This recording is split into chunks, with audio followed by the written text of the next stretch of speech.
Hey guys, and welcome back to the FFP. It's time to get into our Week 12 waiver wire pickups. As always, just be going over pretty straightforward. We'll do our top five, and then we'll go by position. We'll try to give you tons of names that can help you out as you continue to bolster your roster, go win by win, get in the playoffs, and hopefully end up with a championship. I don't know if you guys do a ring or a belt or a trophy, whatever it may be. I kind of want to, we're starting to get close, starting to get excited. I want to hear from you guys. Like, what's the reward other than bragging rights? Do you have a trophy? I know we got one that I like that we add to and it gets bigger, and that's a lot of fun. Yeah, I can feel it. It's crunch time. Like every game, every win seems like it's so much more. Tonight, I know I'm gripping a little bit more because I'm in a league where I'm playing pretty well, but I really need a win.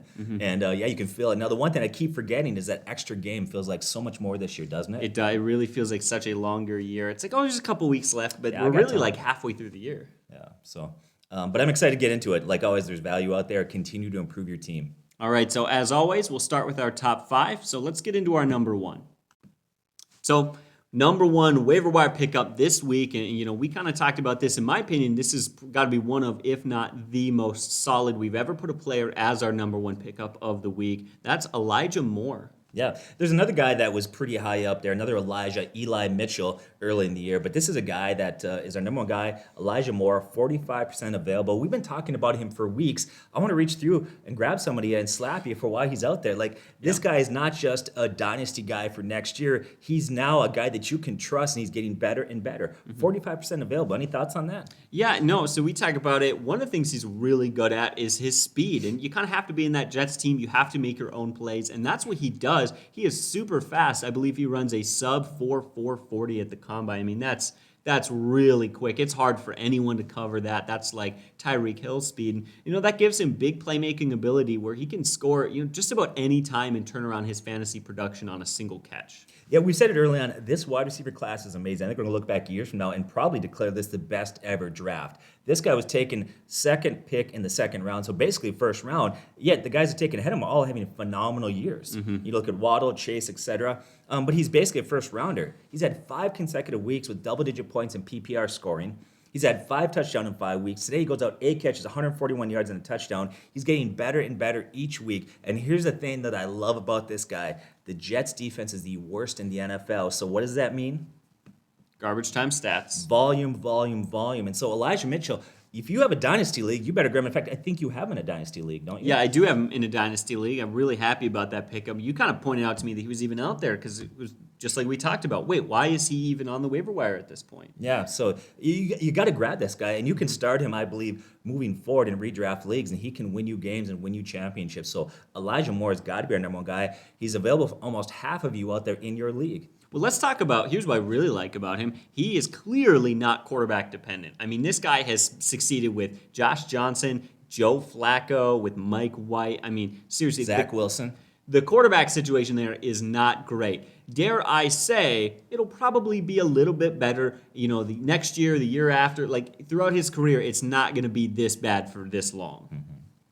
So that's our number one pickup. Again, we feel like it's really clear, hands down, the number one guy this week. Let's get into our number two.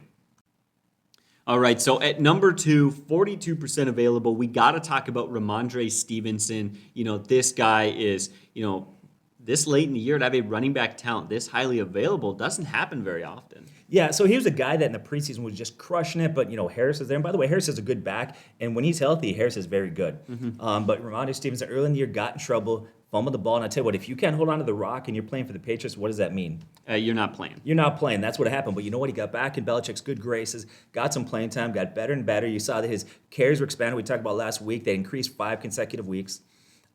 Then, of course, Harris is out last week, concussion protocol, and he goes out and the dude just blows up. Is great. Harris comes back this week. We're like, okay, let's watch and see how it settles in. And I tell you what, they split almost down the middle. And right now, of the two backs, I think Stevenson looks better. And so I don't think he's going to suddenly become the lead back there. I think for a while, unfortunately, it's probably going to be a timeshare there. But he's too good not to pick up. And once again, not to be repetitive. But if you're in a dynasty league, that's where you really got to own him. But he looked great last week. I don't know if we can bring up some of his numbers a little bit, but...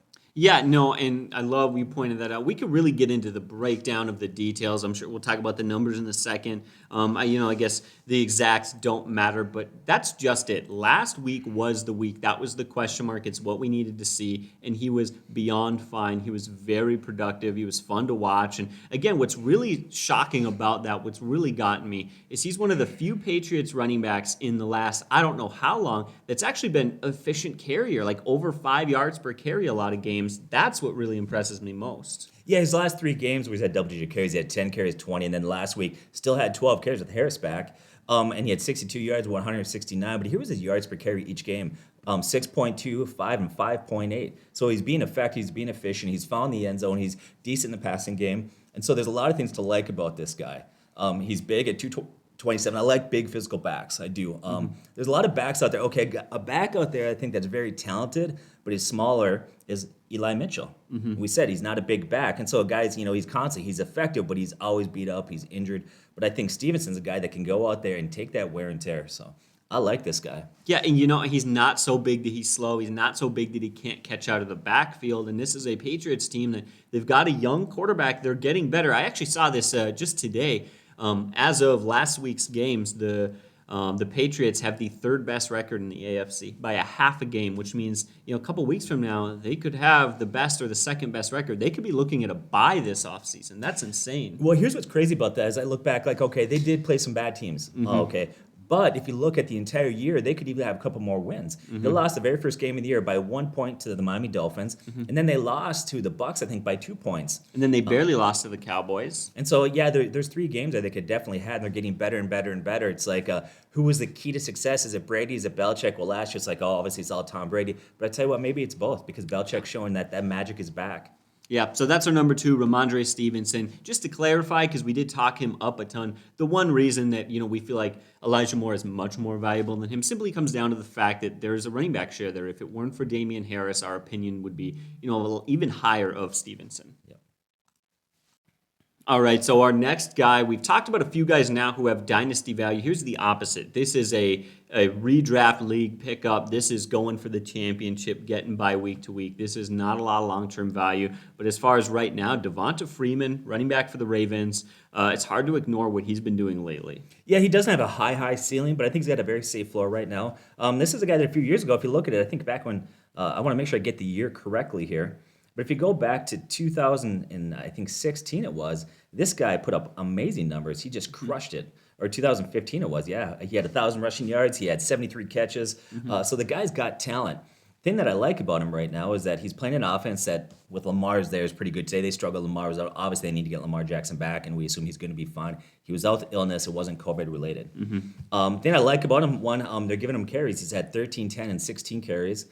His yardages haven't been spectacular, but they've been solid. But they're using him in the passing game. Today he had 6 catches for 31 yards. So he's a guy that he can be out there in 3 downs. He's had 4 touchdowns in the last 5 weeks. Now here's the one concern that I did have with him leading up to this weekend. It's like, okay, what are you doing, Latavius Murray comes back? Because early it seemed like the coach was leaning heavy on Murray. Murray was back today, but it was clear to me that Freeman is still their guy. In fact, late in the game, to lock that game up, the touchdown that gave him the lead, it was Freeman that got the goal line carry. In fact, today it went out, and Murray did what he's always done. He's 10 carries, 32 yards for 3.2 yards per carry. Not that spectacular. So I think Freeman's a guy that has some value there. But what are your thoughts? Yeah, no, I totally agree. It helps that they also released Le'Veon Bell. Like, they didn't feel like they're desperate for running backs. They feel like they got their one. Murray is their 2. Again, he's more versatile, which we've seen it. We've talked about it in videos past. John Harbaugh, that Ravens team, they love a versatile back. They love a veteran who can get a lot done, and that's exactly what Freeman is. Now, certainly Murray is also some of those things,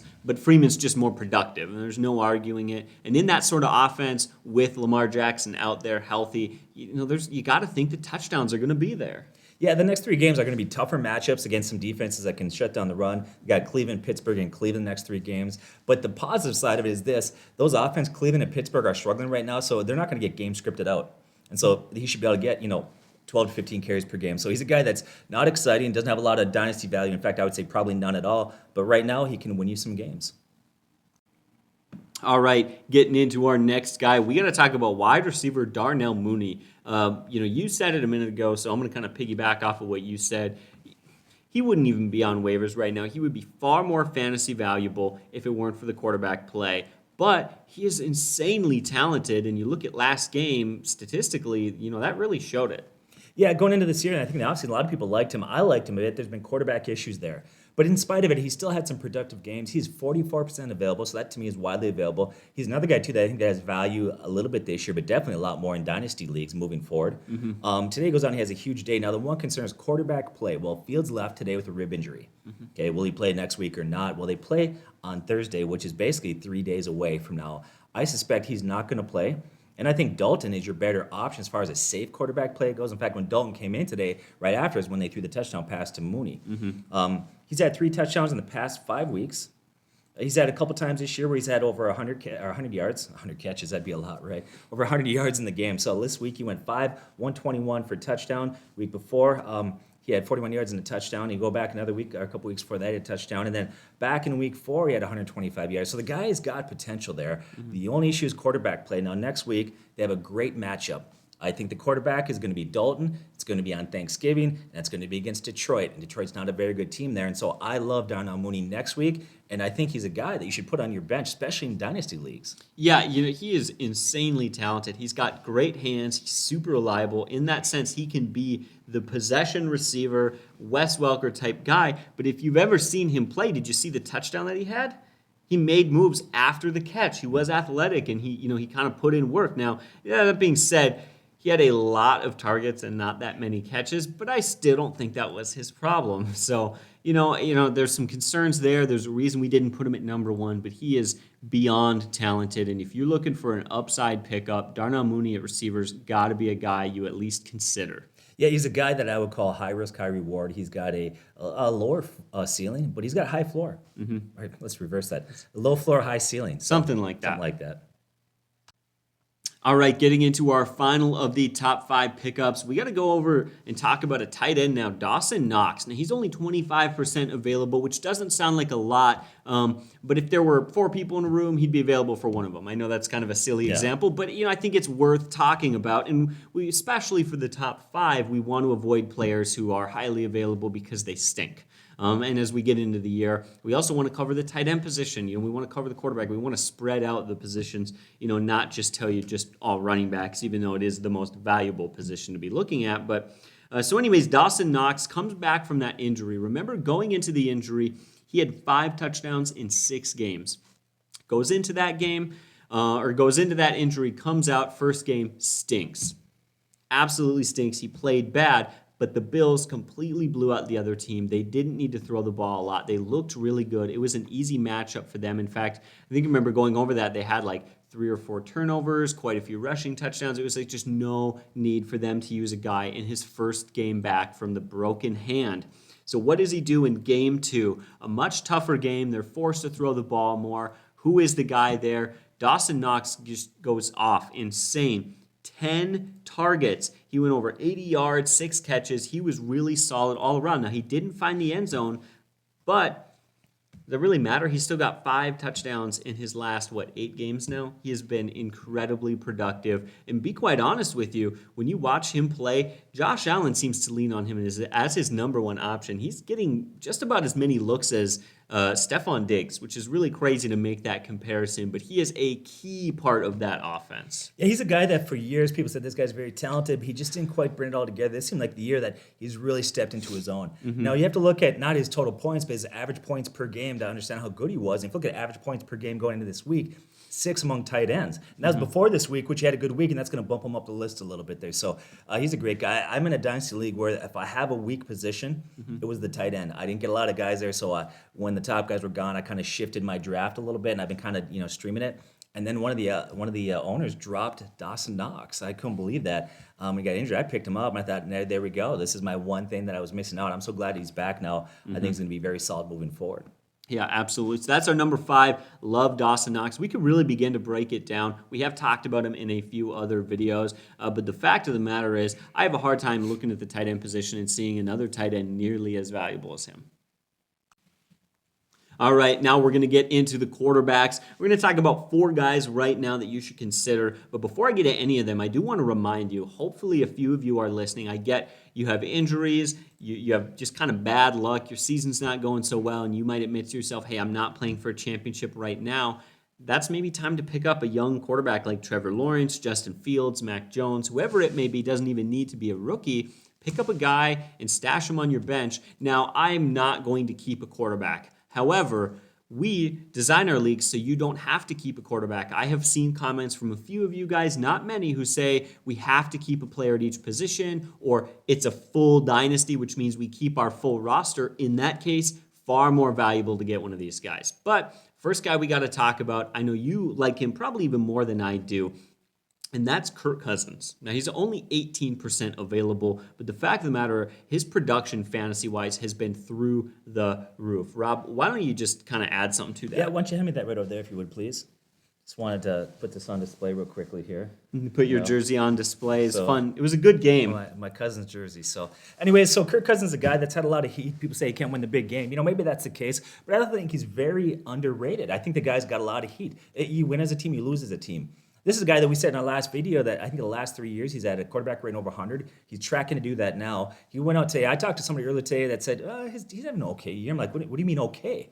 On the year, he's got 22 touchdown passes to only 2 interceptions. That is a phenomenal year. And he did it against a Green Bay defense that had shut down, I believe it was Pat Mahomes, Kyler Murray, and another top quarterback, I think Russell Wilson.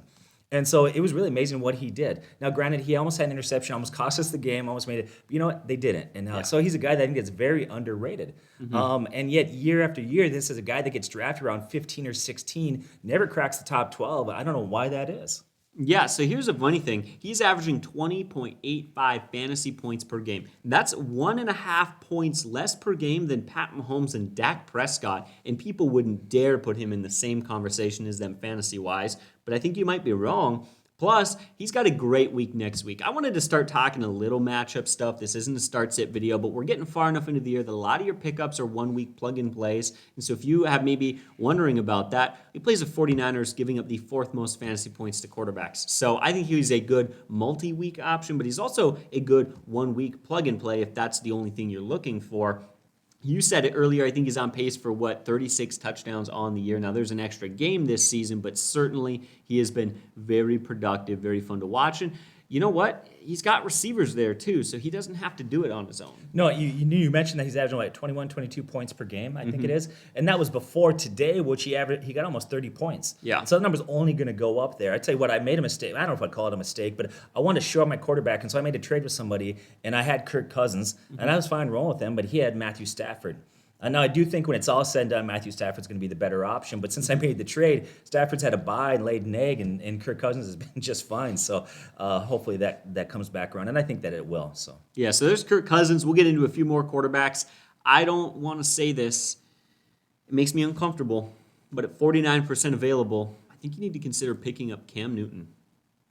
yeah, I think you do. Ugh. How many top quarterbacks have laid an egg from week to week? Guys that have been injured, but today it was Dak Prescott. And I tell you what, 2 weeks ago I had Matthew Stafford. The guy goes out, get me 9 points. This week, because he was on a bye, picked up, and I had I always forget the guy's name. Joe Burrow was there of Cincinnati. Pretty good guy. And he went on and got me like 11 points.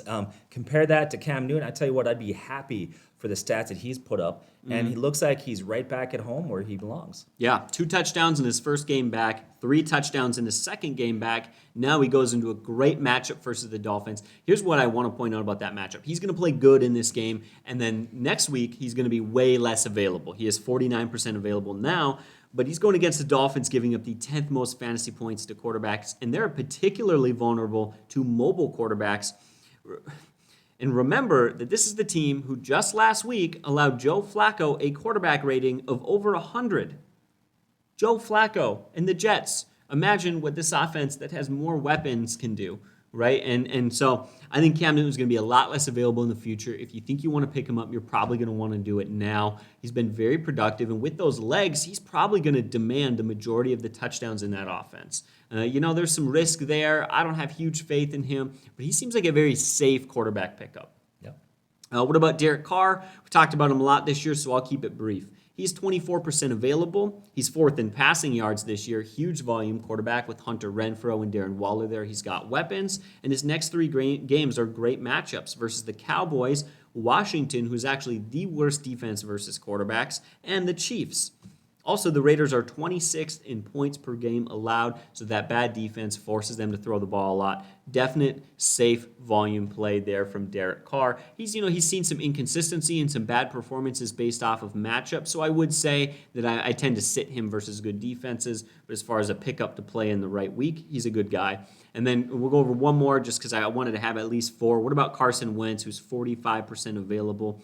Just a couple weeks ago, he's coming off of a 6-game multi-touchdown streak that he snapped. And then last game, okay, he only had one touchdown, but they beat the Buffalo Bills 41-15, I believe. So you kind of have to imagine that they scripted themselves out of that. You even saw that awesome Jonathan Taylor catch. He's starting to get some weapons there. They figured out that passing game.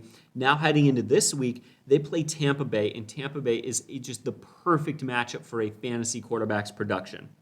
The Buccaneers are not a terrible defense, but they give up the 11th most fantasy points to quarterbacks, and that's despite an easy schedule. The last 4 games for the Buccaneers was versus Justin Fields, Trevor Siemian, and Heineke in their last 3 games. Wow. So you got to consider that they really haven't faced good quarterbacks, and they've still given up the 11th most. You have to wonder what Carson Wentz might be able to do. Yeah. So here we're going to talk about running backs. We got off our top 5 unit quarterbacks. We'll talk about our running backs. And I'm going to talk about situations more so than individual people. Because kind of that's where you're at right now. Any good individual is probably gone, barring an injury. The first team I'll look at is the Seattle Seahawks. By the way, team right now that's reeling, struggling. They're not going to make the postseason. They've got some issues there. And we said it, and pat us on the back here. Pat me. No, I'm okay. Pat me on the back. Come on. We said about 3-4 weeks ago, we told everybody neck injuries historically are hard to overcome in the midseason. They get aggravated, whatnot. A lot of guys, who are week to week end up being shelved for the entire year. We said Al Collins is a guy that probably could become the starting running back moving forward. Sure enough, last week, Chris Carson goes on the IR. Now, Al Collins. We'll take a look at him, Rashad Penny, and DJ Dallas. 3 running backs there. Al Collins is about 40% available. Dallas is 99% available, and Penny's widely available also. Here's my take. Today, the bigger of all 3 of them was Dallas. He went out and he had a decent game. He had a touchdown. He's typically the third down back. He's good in passing situations. But I think their lead back there is going to be Alec Collins in that one. Now, he hasn't been productive. I don't blame that on him. I think I blame it on the struggling offense. Something's not quite right with Russell Wilson, those wide receivers, and he's been game scripted out. But moving forward, he's going to be, barring injury, your first and second down back. He's going to get a majority of the carries. And if they can ever keep in a game and not fall behind where he's game scripted out, he can be decent. He showed earlier in the year, about 4 or 5 games ago, where he had 100 yards rushing. So he's not an exciting pick, but with Chris Carson on the IR, I think he's your guy there. Don't be deceived today because Dallas went out and he had a good day. He's their third down back. He's not going to be their cowbell, as they say.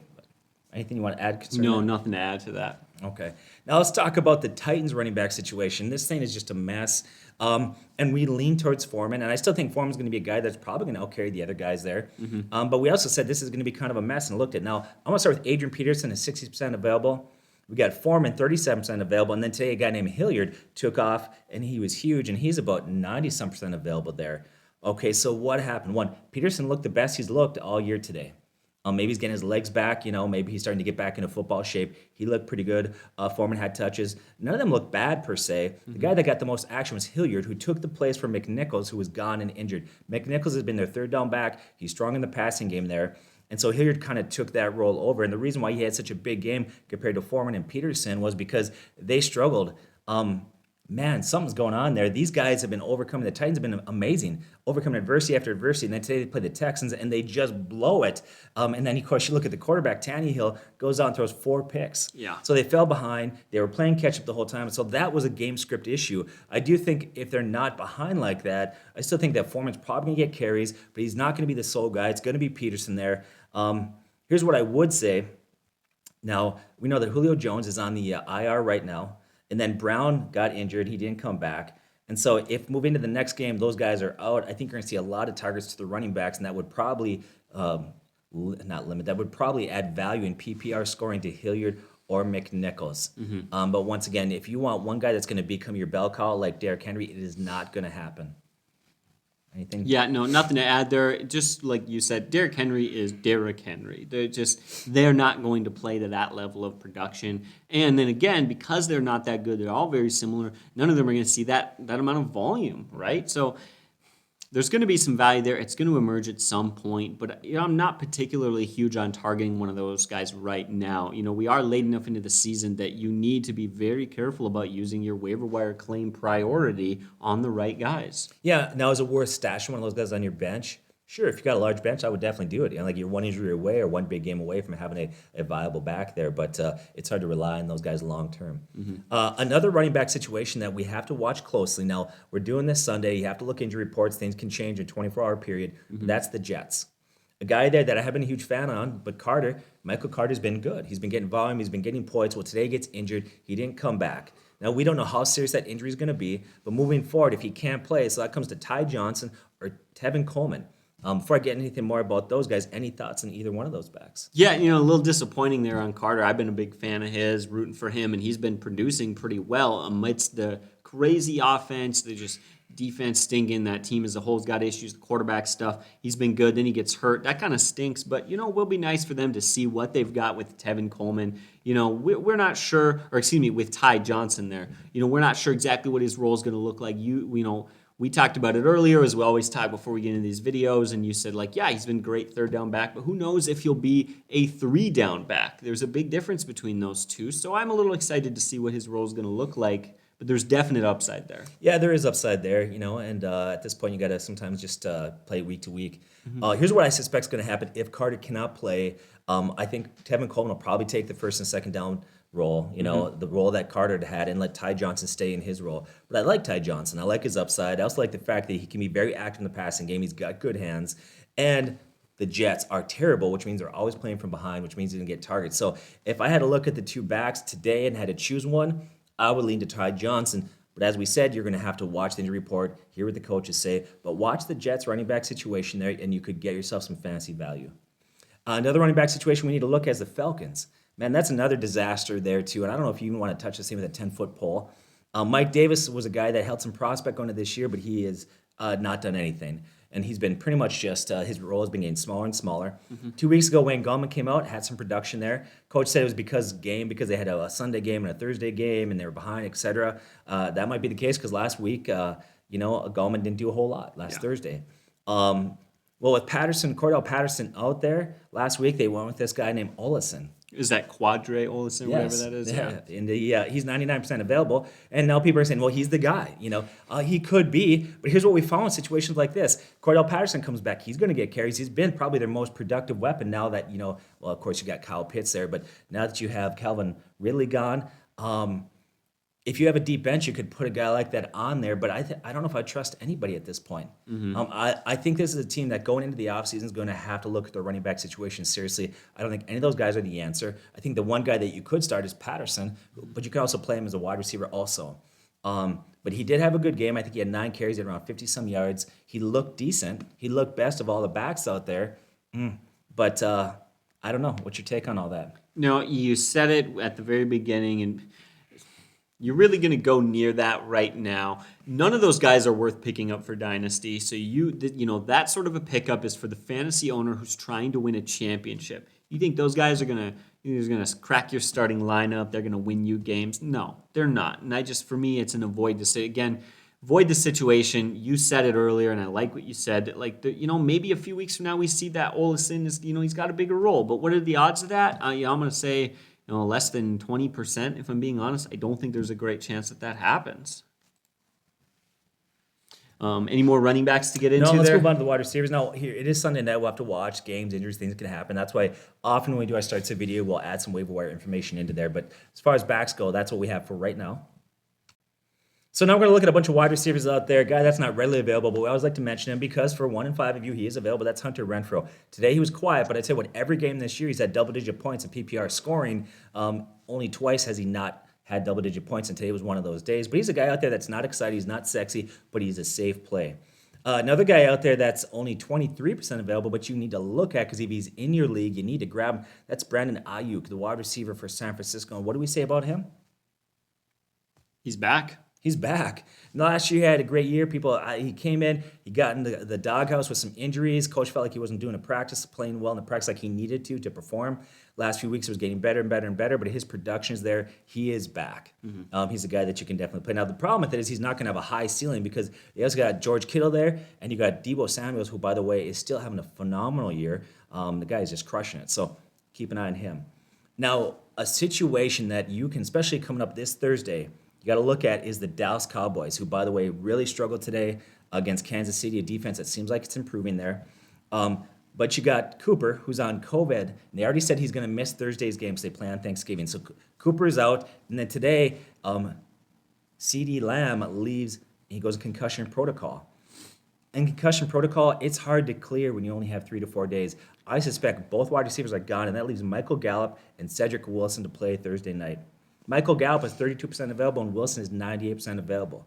Now, the downside of it is Michael Gallup today, I like him. I think he's done well. I think he's had success at time, but he didn't look that great. He had a couple drops. I think he'll rebound. I think he's going to have good value. And we'll have to look at the matchup that he has, who they play this Thursday. Check that out. Yeah. We'll talk about some of that matchup issues. But those are two guys that for 1 week, this Thursday, will have some value for you there. Anything you want to add regarding those two guys? Yeah, no, first of all, I want to go back to Brandon Ayuk, where huge upside there. Let's not forget that probably about half the fantasy community thought heading into the season that Ayuk was more valuable than Deebo Samuels. Mm-hmm. And I think that's a good check for you to understand. Like, this is a guy who's a pretty early draft pick from the past, has huge upside. He's in a Shanahan offense. We know how productive they can be. So I got to love that. Talking about the Cowboys there, that's tough for me. You have no idea what that's going to look like. Of course, the CeeDee Lamb thing is what adds value to it. There's quite a bit of value there. But then once Amari Cooper comes back, that might lower that value. And we saw it today. Dak Prescott struggled. And, that is a definite concern. Will this be the Dak Prescott that we're used to thinking of him as without his top receivers out there? So there's a lot to consider there. Again, I'll just put this out there as we've mentioned this kind of every video. This is a waiver wire video. This isn't a start sit video. So they might be worth a pickup, but not worth putting in your lineup. Understand the difference. Yep. Another guy there is Rashad Bateman, wide receiver for the Ravens, 40% available. This is a guy that I like quite a bit. He didn't have a big game today, but the biggest reason why is Lamar Jackson was out. Yeah. When Lamar Jackson's back there, the offense is entirely different. But 40% is pretty highly available.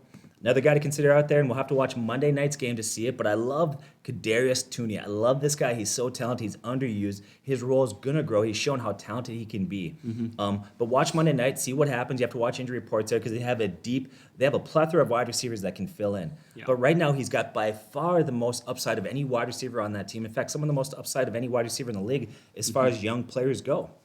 46% available. Grab him, especially in dynasty leagues. Mm-hmm. Any thoughts on Toney there before I move on? Yeah, no, 100%. Maybe we're partial. Maybe because we run in dynasty leagues that we lean towards those dynasty guys. But you also want to remember the way that trends work. We've still got 7 weeks left of fantasy football, or whatever it might be, 6, 7, 8 weeks.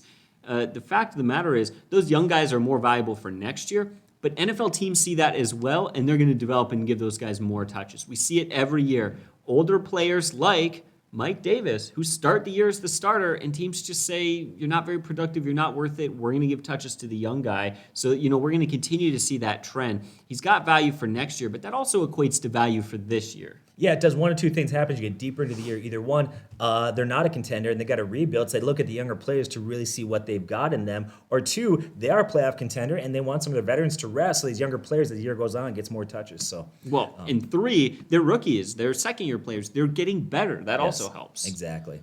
Van Jefferson, a wide receiver out there for the Rams. He's 48% available out there. But here's the thing, and we said it. Odell Beckham came out week 1, didn't have a great day. Oh, no, what's going to happen there? We said he just got there like 2 days before. You can't gauge that wide receiver value. You can't determine who's going to be the guy there. You need 1 more week. So watch that. Watch Jefferson. But we also need to see 1 more week. Odell Beckham's going to get highly used in that offense there. And I suspect that he'll be a better option than Jefferson moving forward, but watch it.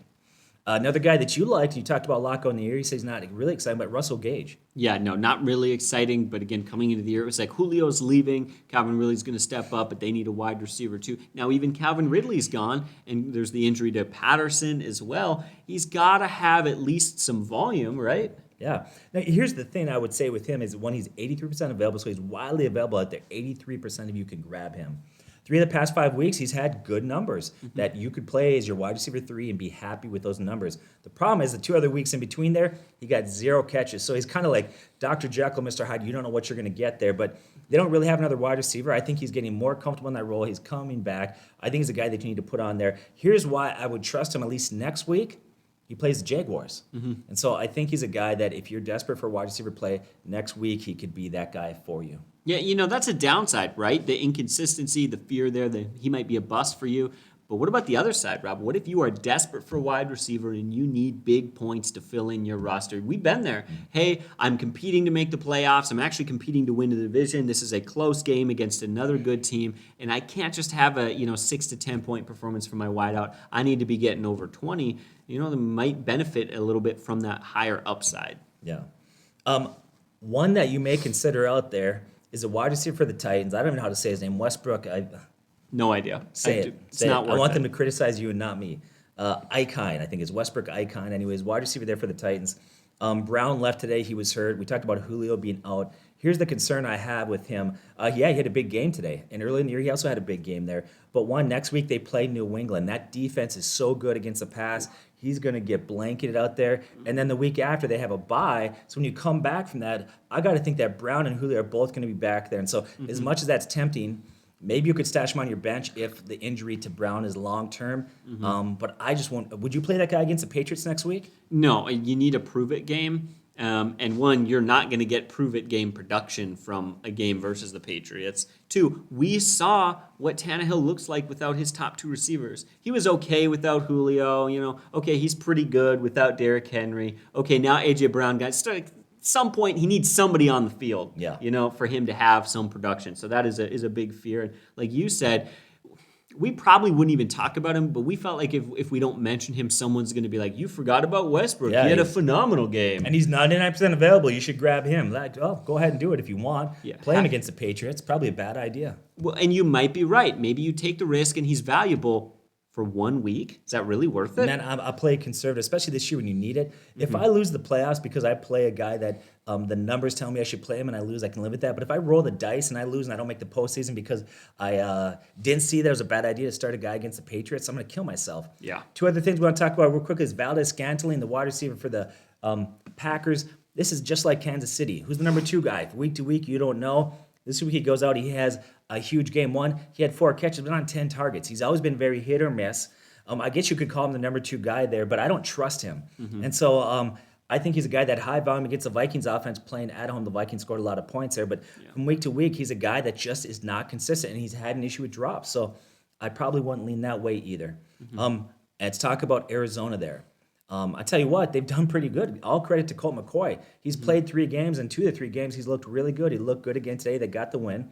But they're not the same with Murray and Hopkins out. They're just not. They need to get those guys back. And I don't know how long Hopkins is going to be out for. In the meantime, you got A.J. Green, 54% available today. He had some real athletic catches. Looked like he's got gas in the tank. And then Rondell Moore is a guy that is 77% available. Early on, people were huge on this guy. Now, what had happened with him is, one, he was 3-4 down there as far as, because you also got, Christian Kirk, you got Hopkins, you got Green. And so he's kind of like 4th on that list of guys getting targets there. But if Hopkins is out, like we saw today, he had double-digit catches. He has potential.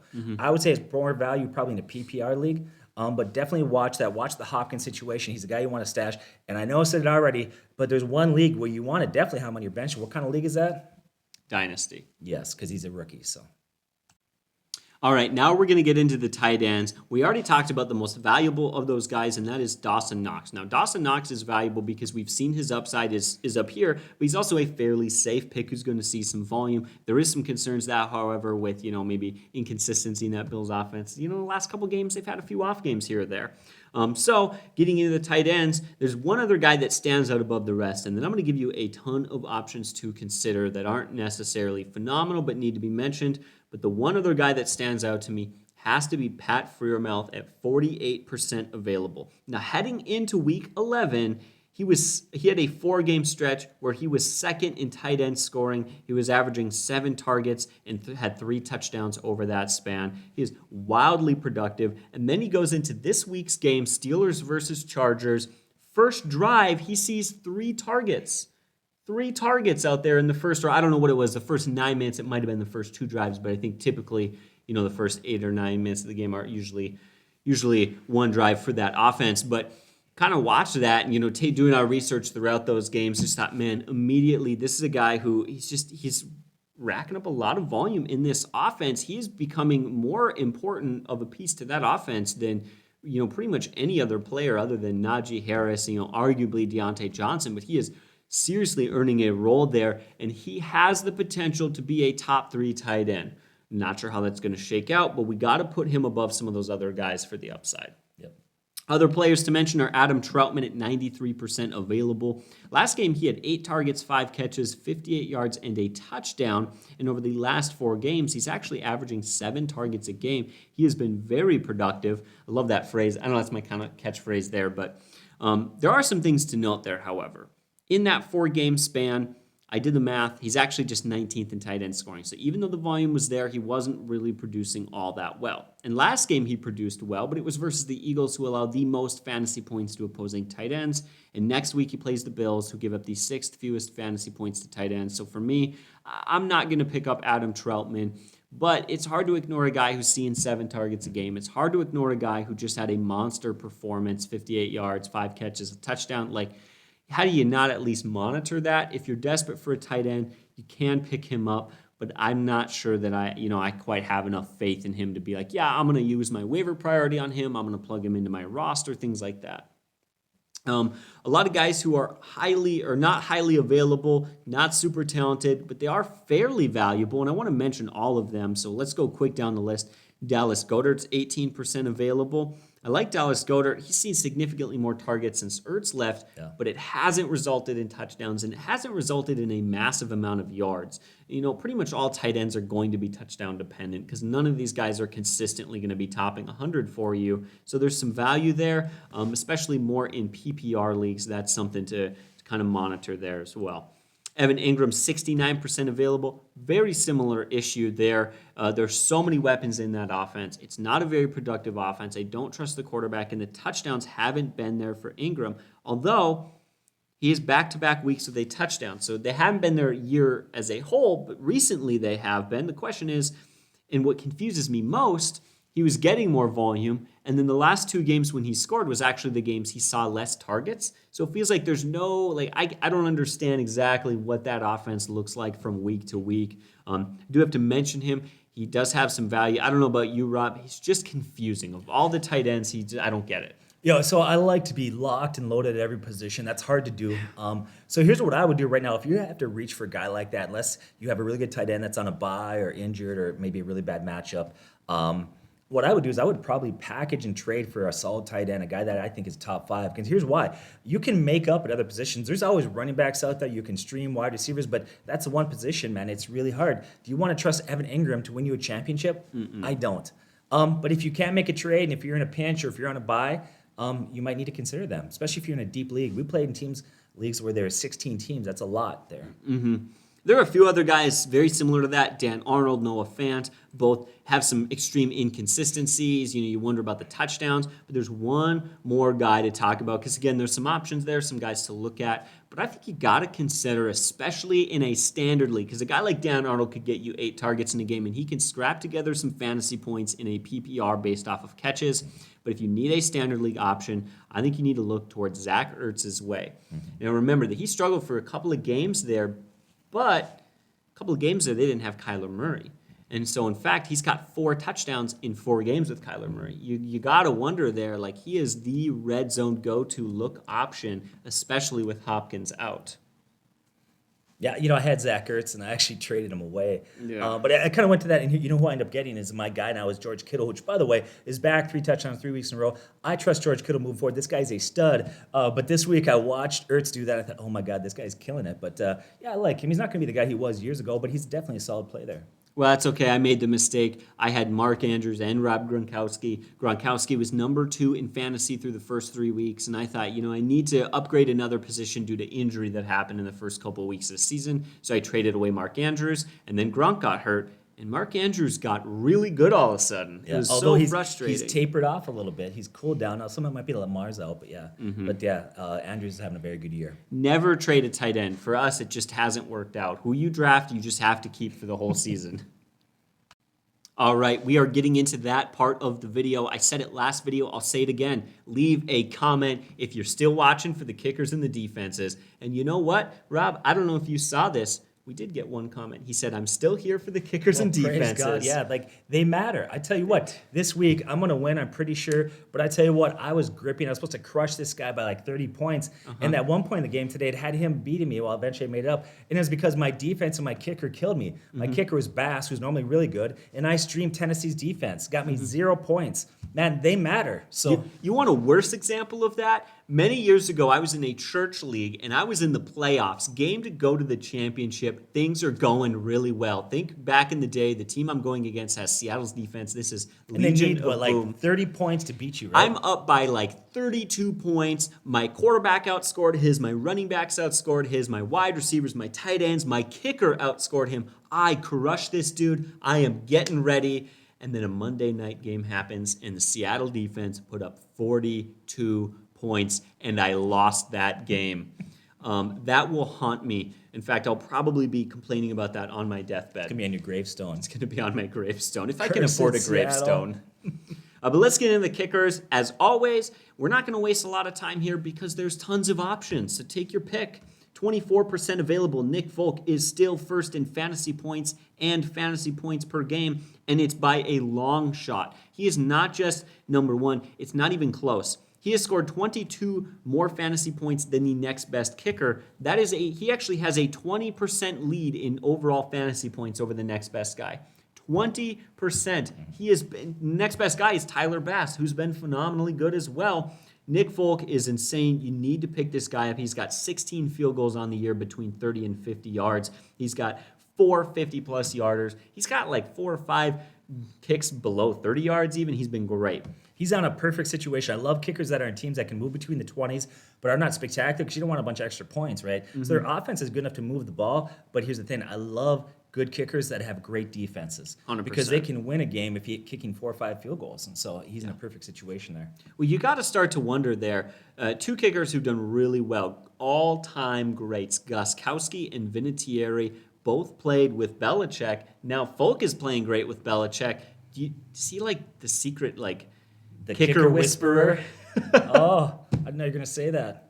That was awesome. No, seriously, though, it's hilarious. He's the number one value, but if you don't get him, Matt Gay is 55% available. He's third in points per game. He's in a great offense. Randy Bullock is 37% available, fifth in points per game, and he values from having a situation where we know they can throw the ball when their receivers are healthy. That may be a week or two from now, but they don't have the running back, so they're going to stall out in the red zone a lot. Greg Joseph is 52% available. He is 4th in total points. And what about Jake Elliott? 93% available. He has been, I think, top 5 in kicker scoring in 3 of his last 4 games. He's been just electric and fun to watch as that Eagles team is, they're a really interesting team. We can't quite make of them. I'm not sure if they're close to being really great or close to just completely sucking, but I guess somewhere in the middle. Yeah, they're playing better and better today. They beat the Saints, although Saints actually made it a game at one point there. They did, yeah. Trevor Siemian came back and got it kind of close, but they're trending in the right direction anyways. All right, getting into the defenses, here are 4 options for you. 1, 87% available. What about the Vikings? Now, I know that's not a super popular pick, but the Vikings defense seems to be getting a little bit better as the year goes on, and they are better in fantasy than they are in total defense. You need to understand the difference. One of the things is because they score so many points, they get sacks. They actually lead the NFL in sacks on the year. Did you know that? Yeah, here's the thing, and that's funny because Danielle Hunter's been out, and they're continuing. And it shouldn't surprise. That defense was bad last year. Early on, had some struggles. But the one thing that Zimmer's known for, the guy is a defensive guru. And I tell you what, they're correcting some things and they're getting better and better. I want to say this because every video I say this, I'm going to cry like a big baby. I'm a Vikings fan. You are too. Vikings took off upset today. They beat the Packers. They moved to 5-5 in contention. But they are a team, and I'm not exaggerating. You know what I'm about to say, right? Yep. They could be 10-0.